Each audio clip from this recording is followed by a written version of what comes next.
The greatest achievement of somebody comes right after their worst defeat. It's time to get back to work. Stop hearing yourself talk. Get off the podcast. Don't be on social media too much. Cut out all the noise. Get back to the mental lab. This arc is an apology to yourself, an apology for wasting time, an apology for holding yourself back, and an apology for sabotaging your own success. See, if you're watching this video, you're obviously sick and tired of being sick and tired. You've had enough of being average. There comes a day where being average, being mediocre is just sickening to you.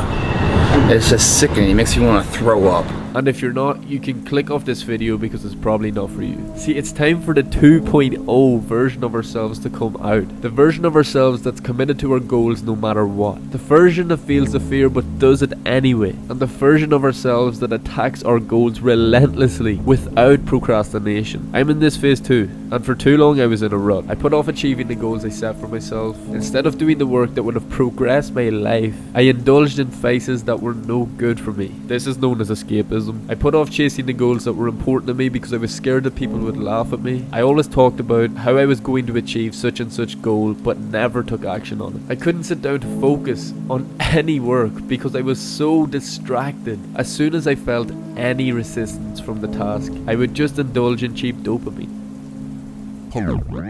Then something just snapped. Something inside of me. But I've eventually realised that enough is enough.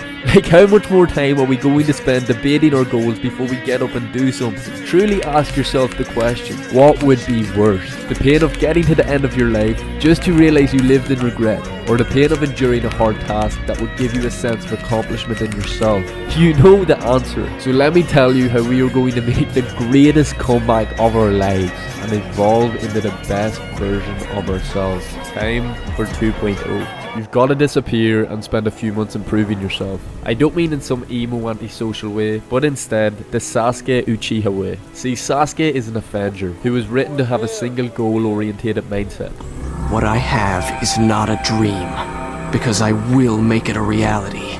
To quickly summarise, as a child Sasuke's whole clan was butchered by his older brother Itachi, and because of this, Sasuke spent his whole youth and adolescence training in search of power to get stronger, so he could kill Itachi. But when he met Itachi, he wasn't strong enough and he got destroyed. He left his village in search of power and spent countless hours training to become stronger, and in that sense he succeeded. He fought Itachi and won, but he didn't really, because Itachi was going to die anyway because of his illness. But then Sasuke finds out that Itachi was ordered by the higher-ups of his own village to kill his clan in order to keep the peace in that village. And once this information was revealed to Sasuke, he found an insane sense of drive. His single goal was to attain power so he could destroy the Leaf village, who were the ones responsible for his clan's death. The Team Taka arc, Taka being the name of his squad that he formed to complete his mission, is the arc which displays the mindset values we can attain from Sasuke in order to chase after our goals in these next few months. In this arc, Sasuke is a driven, focused, infinite power hungry machine and a bit of a menace, I can't lie. During this phase, Sasuke has a mindset that tolerates zero bullshit. His only aim is to get stronger, but the only thing that sets Sasuke apart from the other characters was this mindset trait that he held, and we need to apply. Attack. Sasuke attacked every goal with unwavering confidence. If he had the fear of fighting an opponent stronger than him, it didn't matter. He attacked. All of his goals he attacked. Every opportunity he attacked. He never complained that his tasks were too hard. He didn't care because his goal was more important to him than some temporary pain. The only thing on his mind was success, and he was willing to take the necessary risks to achieve that. So for the goals you have set for yourself, you must attack.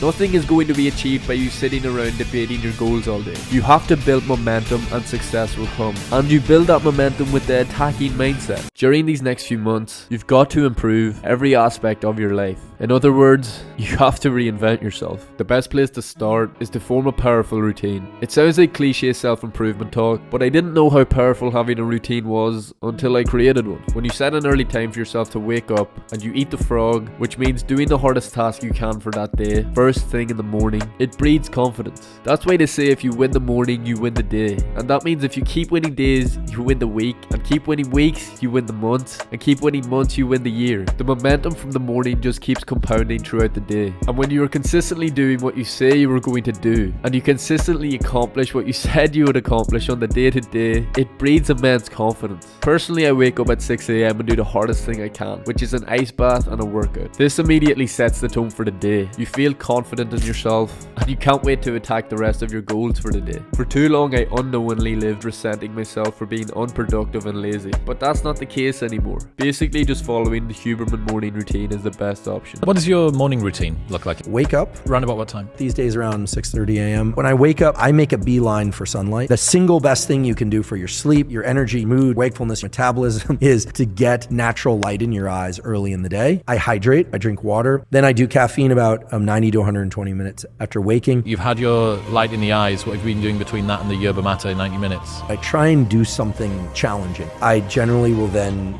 do some sort of physical workout. And you're taking yourself up until 10:30, 11 a.m., something like that? Yeah, and then I'll eat my first real meal. I was always so curious on how people were able to not care what others thought and had that zero fucks given mindset. And I've realized a way you can achieve that mindset is to push yourself every day by doing a hard task. Like this morning, it was freezing outside and I got up and had an ice bath. At the time it felt terrible, but now I feel so at ease. I was nervous before getting in, finding excuses in my mind on how I could bitch out. But after doing it, I just felt so confident in myself for being able to overcome the fear. So you've got to find something that's hard for you to do and do it. Of course, don't think I'm perfect because I'm still figuring things out. But these ideas and practices have been helping me. I realized I was a master at procrastinating, but recently I've really been procrastinating a lot less. And that's because of some productivity hacks I learned. I got these ideas from some great books and podcasts I've listened to, and they've been a game changer. I started not eating until midday and have started avoiding carbs until the evening. This is because the fasting keeps you mentally sharp, and by avoiding carbs you don't get that sleepy feeling after eating. There's also an advantage to keeping insulin low. Now that doesn't necessarily mean you go to zero carbohydrate. My preferred way of eating is to go low or no carbohydrate throughout the day for alertness, get that adrenaline release and the focus that goes with it, etc., the ability and to think and move and do all the things I need to do during the day, and then I eat carbohydrates at night because it facilitates the transition to sleep. I've stopped indulging in cheap dopamine, and this has really stopped me from procrastinating because now I'm getting proper dopamine from working out, achieving my goals, and so on. Basically, when you cut out the cheap sources of dopamine, there's nowhere else to get it but from hard rewarding tasks. Look, during this comeback you have got to be disciplined. This is something I find tough and everybody finds hard. I'm still trying to get better at it, but I heard something really powerful recently, and that is how you do anything is how you do everything. This means if you said you were going to do 8 reps in that set, but you stop at 7, you're going to end up replicating that and falling short in other areas of life. So you must be disciplined enough to follow through with your task. During this arc, you have to improve your physique by going to the gym consistently, and you must upgrade your knowledge by reading books and listening to informational podcasts that will help you learn and progress towards your individual goals. Lastly, to complete the comeback, you must evolve your mindset. Why would you walk through life thinking you're anything less than the man? What's the alternative? Yeah, okay, don't go around acting all arrogant, but be confident in yourself and your abilities. Start taking more risks that will progress you into the future you desire. Look at some of the best athletes and successful people you are inspired by. These people have built such ferocious mindsets. They believe in themselves no matter what. Is there any limit to your ambition? No. Or any limit to what you think you can achieve? No, because I think right now, if I was to quit rapping and I said I want to go to the NBA, I would be in the NBA. No, you wouldn't. Yes. No, you wouldn't. Yes, I would. No, you wouldn't. Yes, I would. Why would you think you could make it to the NBA? Because I think I can do anything. And they use the pain they've went through in life as fuel to succeed, and you can do the same. Whatever shit that has been weighing you down, realize that you can use that pain to motivate yourself to get stronger. And remember, this is the comeback arc. Peace.